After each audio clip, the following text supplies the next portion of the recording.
Olá a todos, konnichiwa. Sejam todos bem-vindos ao Leanway Inside.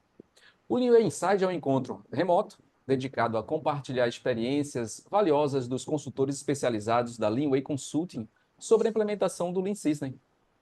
O principal objetivo do Leanway Inside é compartilhar as experiências e conhecimento dos consultores convidados, destacando os desafios enfrentados e as soluções adotadas durante a implementação do Lean System.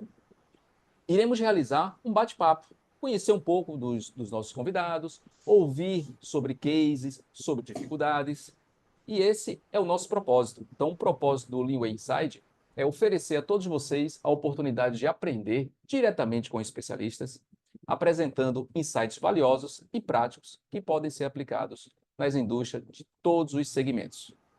E hoje, nós temos o nosso convidado especial, que é o Eric Assano. Assano, seja muito bem-vindo e eu vou apresentar o currículo do Eric Assano. Então, nosso convidado especial hoje, o Eric Assano. Eric Assano é o consultor e instrutor da Leanway Consulting.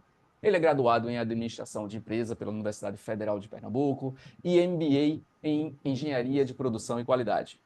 Também ele é Six Sigma Black Belt, tem formação como facilitador de TPM, facilitador de WCM, além do Lean System. Com 20 anos de carreira, ele já trabalhou em diversas indústrias automotiva, alimentícia, embalagem plásticas, higiene e limpeza, segurança de informação. Passou por cargos desde operacional, coordenação e gerência nas áreas de produção e melhoria contínua. O Eric Assano tem uma vasta experiência em conduzir times corporativos em implementações de sistemas de melhoria e excelência operacional, desde o planejamento até o monitoramento do desenvolvimento. Eric Assano, que prazer ter você aqui no Leanway Inside. Sanderson, prazer enorme estar aqui, uma alegria imensa a gente poder falar sobre Lean System, falar sobre a nossa vida do dia a dia. Então, só muita gratidão por estar aqui presente nesse Leanway Inside. Muito obrigado. E Eric Assano, nos nossos projetos, que nós estamos aí envolvidos em vários projetos, as pessoas falam e perguntam bastante, sobre a origem aí do seu sobrenome, Não é um sobrenome tão comum, então Eric Assano. Poderia nos falar um pouco aí sobre você, sobre a origem do seu sobrenome? Comente um pouco aí para nós. Sanderson, eu tenho muito orgulho de ser um descendente de uma linhagem bem antiga japonesa. A família Assano, ela teve origem lá por volta do século VIII no Japão, período Heian, e dizem que somos descendentes do imperador Seiwa. Uau. O significado do kanji, da família Assano, significa planície, terra plana, que aí remete à estabilidade, essa coisa do conforto. E é interessante, curioso, porque samurai e política sempre teve na história da família, Recentemente, inclusive, a família ganhou notoriedade porque no período Tokugawa, do shogunato Tokugawa, a família teve alguns daimyos, senhores feudais, na política japonesa da época. Então, entre 1600 e 1800 e quase 1900, alguns antepassados meus foram daimyos lá no Japão. Tem algumas histórias até interessantes, algumas histórias famosas no Japão, como as do 47 Ronin, quem quiser tem filme e tudo sobre isso, que fala sobre a história da família Assano. E durante quase 300 anos nós fomos daimyos no castelo de Hiroshima, onde tem uma cidade, na época tinha um porto muito importante, tudo. E foi isso daí. No período da era Meiji, ali, na modernização do Japão, que isso foi encerrado, essa política foi encerrada, e a vinda da gente para o Brasil foi muito interessante, Por que eu estou aqui, falando por que a família Assano está aqui no Brasil, Em 1954, o meu avô trouxe a família dele, esposa, filhos, para o Brasil para tentar uma vida melhor pós-guerra, Segunda Guerra Mundial. Foi muito brutal naquele momento, para o Japão. E a família toda veio a bordo do Africa Maru 2, Chegaram no Brasil pelo norte, pelo Pará, mas foram tentando estabelecer fazer todo ganhar vida de verdade, e foram parar em Recife, Pernambuco, onde a minha família hoje está praticamente toda estabelecida. Essa história aí do sobrenome japonês da família. Que legal, que bacana. Muito bom saber aí um pouco da história e da origem.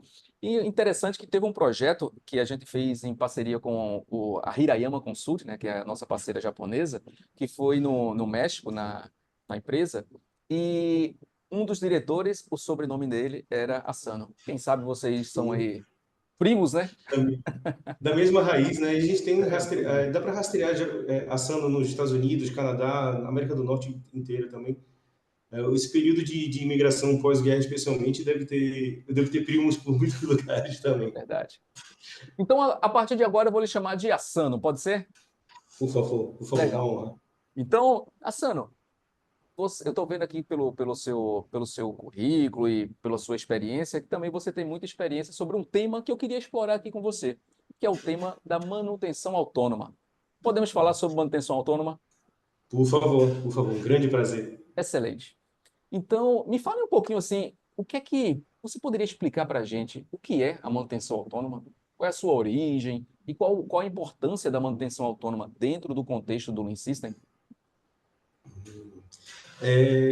Para começar a falar sobre manutenção autônoma, a gente vai precisar falar um pouquinho mais, voltar alguns anos na história, falar um pouco sobre o TPM, né, a manutenção produtiva total.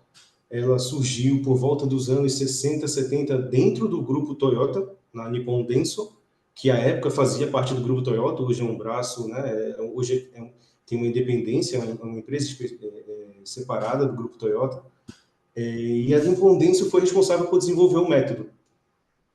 Esse método ele foi baseado na manutenção produtiva, né? Significa basicamente falar sobre maximização da utilização de recursos e equipamentos.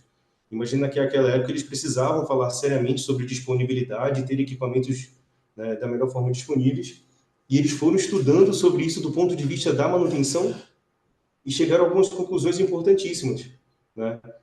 Entre elas, a participação essencial da operação, né? Então, falando um pouquinho sobre o TPM, ele é dividido em 8 pilares, rapidinho, só para a gente fazer esse link, né? A gente tem a manutenção autônoma, tem a manutenção planejada, melhoria específica, educação e treinamento, controle inicial, que é para projetos novos, por exemplo, manutenção da qualidade, um pilar para áreas administrativas e saúde, segurança e meio ambiente. Essa é uma visão atual do TPM, né? Mas quando a gente puxa para manutenção autônoma de verdade, né? E a gente tem que lembrar da importância do TPM para o Lean System. Deixa eu só fazer esse link antes de falar da manutenção autônoma, porque o Kinato Sensei ele desenhou para a gente o nosso templo do Lean System, né? E está lá na base a parte de estabilidade, e está lá bem grandinho lá o TPM. E a importância disso para que a gente tenha uma estabilização para subir nossas paredes, na nossa analogia do tempo, né? Com Jidoka e todo o Just in Time. Né? Então, é importantíssimo para a gente, e dentro desse espectro do TPM, quando a gente fala de manutenção autônoma, a gente está falando da maximização da utilização dos recursos e equipamentos através da construção do operador. Fazendo o link fortíssimo com o Lean System e o nosso lema, envolver para desenvolver, vamos lá, né? Também falar da gente aqui da Leanway, é essencial. Não tem como você construir. Foi o que eles descobriram no desenvolvimento do TPM. Não tem como falar de você ter uma disciplina, de uma metodologia para falar de equipamento sem falar do operador. E eu vou te dar um exemplo claro logo de começo. A própria passagem de step, que a gente normalmente fala, a gente visualiza através de indicadores, que a gente cita isso através, o equipamento X está na etapa 1, 2 ou 3, um exemplo. É uma coisa que não existe nessa fala em si. Porque o que a gente está falando por trás é que temos pessoas desenvolvidas trabalhando através de um método, de um processo, que levaram o equipamento até esse nível. Essa é a realidade da manutenção autônoma. É essa a grande chave que liga tão fortemente com o Lean System. Né? Para a gente entender que essa grande conexão é a construção desse operador, falando muito fortemente na dimensão técnica, né? Dentro da manutenção autônoma, a gente vai falar sobre o princípio de operação, tudo, da parte mais técnica do funcionamento. Mas é essa a grande chave e é isso o que a gente precisa falar. Manutenção autônoma fala do operador engenheiro, por exemplo. Né? Um cara que vai entender da relação processo-produto. Né? Vai colocar a gente em outro patamar, né, de importância. Tem um vídeo nosso de 2020, mais de 2020, um case que o Ginatsu Sensei nos trouxe com a Avex, do Japão, né? E Koma-san e Kato-san nos trouxeram toda a apresentação deles, Sander-san. E foi fantástico porque, dentro uma das falas deles, né, de tudo que eles fizeram com o Corona Layout e tudo, eles falam sobre o lançamento de uma nova planta, com equipamentos que foram comprados usados e foram recondicionados através de operadores. Essa fala mostra o quanto intrínseco está a manutenção autônoma no Lean System. Porque para você chegar nesse nível onde os operadores têm essa força de você... Não estou falando da estratégia, pelo amor de Deus, de custo, de você comprar equipamentos, né, usados, óbvio, não estou nem chegando nisso. Estou falando de operadores trabalhando em cima dos seus equipamentos com uma planta nova, e você lançar uma planta nova assim. Esse talvez seja o puro suco da manutenção autônoma, se a gente puder falar. É isso que a gente está falando aqui hoje. Pô, muito, muito interessante aí conhecer um pouco e saber um pouco da sua experiência aí sobre manutenção autônoma. Mas eu percebi que você falou bastante sobre o envolvimento, né, das pessoas, o envolvimento dos colaboradores, de quem está ali na máquina, no equipamento. E esse é um dos desafios, assim, né, quando a gente está implementando a manutenção autônoma. Então, como a gente pode engajar melhor os colaboradores? Como é que a gente pode garantir que essa prática ela funcione no dia a dia? Importantíssimo. Né? Falando de pessoas, né? Tem que falar de engajamento. Eu gostaria de começar assim. Deve fazer parte de um programa formal de implementação, com patrocínio da alta direção. Não tem outra forma. Obviamente, estou me referindo a um atriz estratégico com todas as fases de implementação, e a manutenção autônoma junto com o TPM está inserido ali no seu lugar devido no pacote de estabilização. Tem que ter isso. Você tem que vir de uma estratégia maior. Por quê? Treinamentos com práticas, cases reais, claro, fazem toda a diferença. Mas se não vier da alta direção e esse patrocínio for forte o bastante para isso fazer acontecer, né, a gente não vai conseguir ter essa força, porque você precisa ter uma rotina muito bem desenhada que permita que haja disciplina. E isso só vai partir se você tiver uma agenda definida e garantida pela gestão. Isso é o básico. Eu não estou falando, Sanderson, não estou falando isso nem como algo especial. Uma agenda bem definida e a garantia a garantida pela gestão, ela é o básico, porque o gestor tem que estar presente e participante. E claro, a manutenção autônoma deve estar conectada com todas as rotinas. Esse é o básico para a gente engajar a equipe e fazer a manutenção autônoma fazer parte do nosso dia a dia. E é interessante isso que você comentou, porque nós temos um ritual, né? Uma prática que nós chamamos de gestão no Gemba. Então, é uma prática que a gente realiza com a liderança, todos os dias, todos os turnos, conversando com as pessoas, analisando seus indicadores, e a gente consegue integrar a manutenção autônoma com esse ritual, né, com esse conceito aí da gestão no Gemba? Fantástico, fantástico. Exatamente. Exatamente. Sanderson, primeiro, né, a gente falou sobre o TPM e a manutenção autônoma estarem bem priorizados, conectados com a estratégia maior e com o seu Lean System em funcionamento. Certo? Isso já vai fazer você olhar para o lugar certo. Os rituais do gestão para o Gemba vão te oferecer toda a rotina necessária para manter um ritmo forte e consistente. Né? Vamos lembrar um pouquinho do conceito da gestão do Gemba, né? Falar um pouquinho, né? Acompanhar de perto, oferecer suporte, né? E desenvolver pessoas. Sim. Imagina essa união.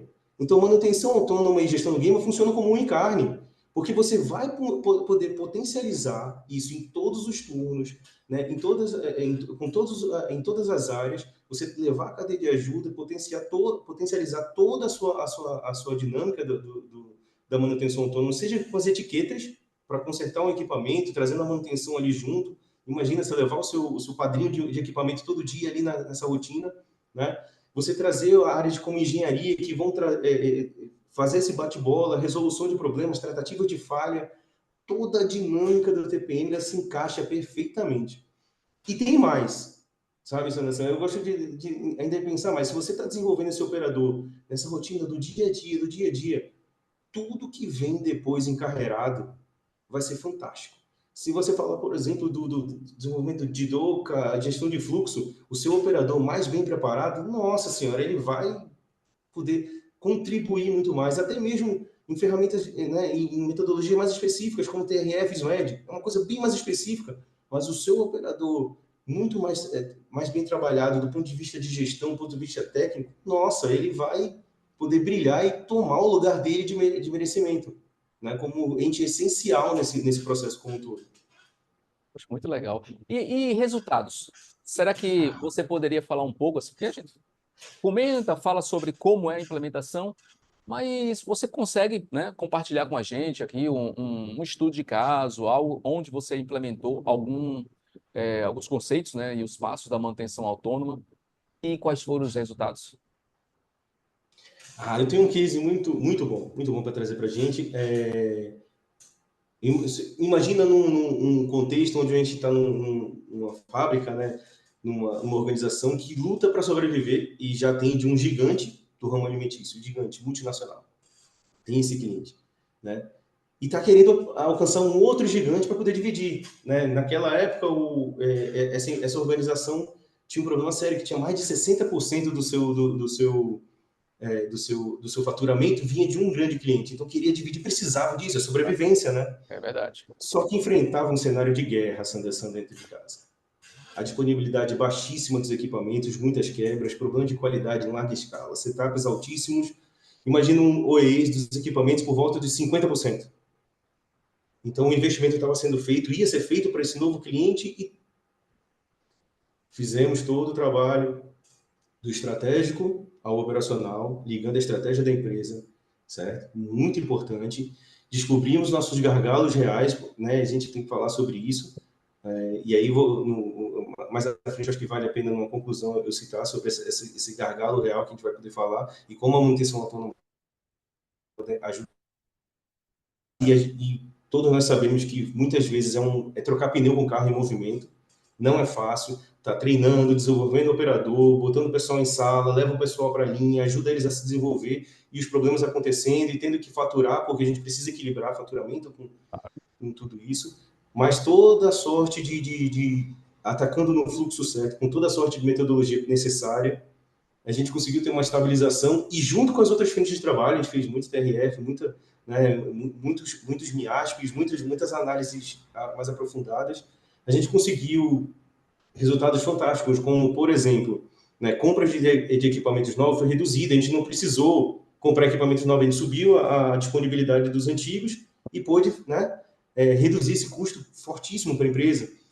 A gente atendeu o novo cliente com muito menos contratações, porque a gente teve mais eficiência, reduzimos turnos no projeto antigo, mas a gente conseguiu transferir o pessoal para o projeto novo e aí contratou sim, mas muito menos gente, então o custo também faz parte do processo, mas é um sinal interessante da manutenção autônoma, porque aquelas pessoas foram desenvolvidas ao ponto de chamar a atenção. Operadores, sabe? Operadores de equipamento. Eu acho que para mim foi o grande sucesso de falar de manutenção autônoma nesse case. É claro que a gente implementou tudo da forma mais metodológica possível. Sim, foi toda a sequência, tudo certinho. Eu acho que é um case fantástico para falar sobre isso, mas eu queria chegar nesse final. Quando a gente consegue desenvolver pessoas ao ponto delas serem vistas e valorizadas, acho que isso é interessantíssimo. Poxa, legal. E agora tem os seus desafios, né? Então, assim, para implementar a manutenção autônoma, não é tão simples, né? Então, o que que você nos deixaria de sugestões, de dicas, né, para quem quer implementar, ou quem quer iniciar a implementação da manutenção autônoma?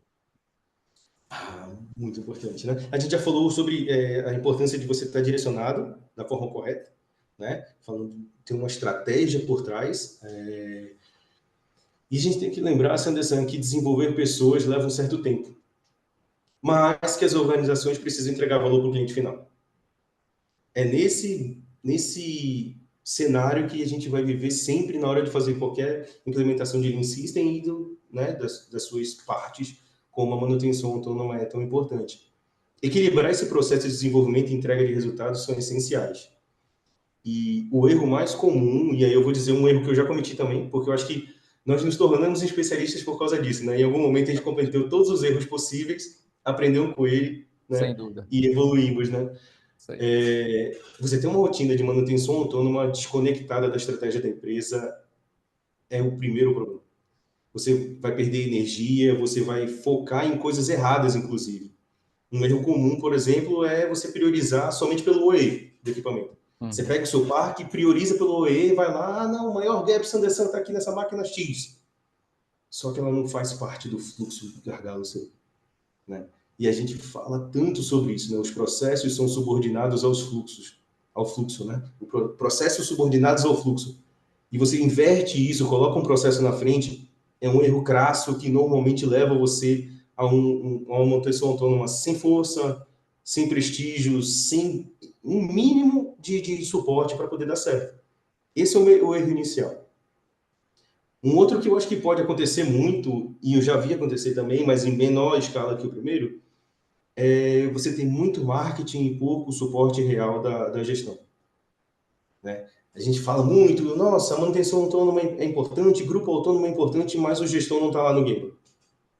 Não entende o que está ocorrendo, não tem uma gestão no Gemba, de novo, né, voltando para a gestão do Gemba, né, que está forte ali para suportar as frentes de trabalho. E se normalmente você vai fazer a manutenção autônoma perder força, os grupos autônomos perderem força, né, eles vão nadar, eles vão desesperadamente nadar para tentar contra a correnteza vencer, porque eles querem fazer isso, a operação quer fazer isso, certo? Mas vai ser muito difícil, muito difícil. E o último, mas não menos importante, é uma fala que é natural do TPM como um todo e da manutenção autônoma, mas que eu acho muito perigosa quando você não entende a razão pela qual nós estamos lá, né? E voltando de novo para o nosso aqui, o envolver para desenvolver, né? Equipamento na etapa X. Isso para mim é perigosíssimo. Muito cuidado com isso. Porque, como parte importante do Lean System, o cerne da gente é desenvolvimento de pessoas. Certo? Eu sei que ninguém é substituível, mas as pessoas não são descartáveis.